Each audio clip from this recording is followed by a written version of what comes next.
আপনি চাইলে বিকাশ থেকে ৫০০ টাকা থেকে সর্বোচ্চ ৫০,০০০ টাকা পর্যন্ত ইনস্ট্যান্ট লোন নিতে পারবেন। একেকজনের বিকাশ অ্যাকাউন্টের ক্ষেত্রে একেক রকম লোন অ্যামাউন্ট দেওয়া হয়। আপনি কতটা বিকাশ ব্যবহার করেন, কতটা লেনদেন করেন সেটার উপরেই কিন্তু ডিপেন্ড করে লোনের অ্যামাউন্টটি। লোন নেওয়ার জন্য প্রথমে বিকাশ অ্যাপে প্রবেশ করার পর এখানে লোন অপশনে ক্লিক করবেন। লোন অপশনে ক্লিক করার পর আপনাকে কত টাকা লোন দেওয়া হবে সেটি এখানে দেখাবে। অলরেডি আমি একটি লোন নিয়েছি এবং লোনের এখানে বিস্তারিত দেখতে পাচ্ছেন।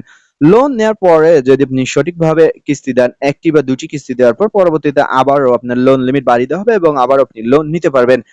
এছাড়াও যারা ১ম বার নিচ্ছেন সেক্ষেত্রে তারা সর্বোচ্চ কত টাকার লোন নিতে পারবেন সেটি এখানে দেখাবে। এই সর্বোচ্চ লোনটি যে আপনাকে নিতে হবে তা না, আপনি সর্বনিম্ন ৳৫০০ থেকে নিতে পারবেন।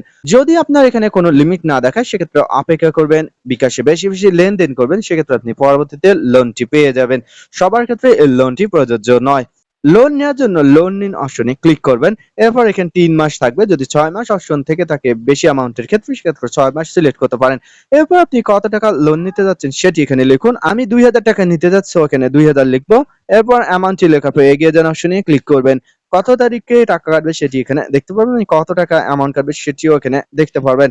এরপর এখানে এগিয়ে যান অপশনে ক্লিক করবেন। এরপর সম্মতি দিন অপশনে ক্লিক করবেন। এরপর আপনার পিন নাম্বার দিয়ে পিন কনফার্ম করণে ক্লিক করবেন।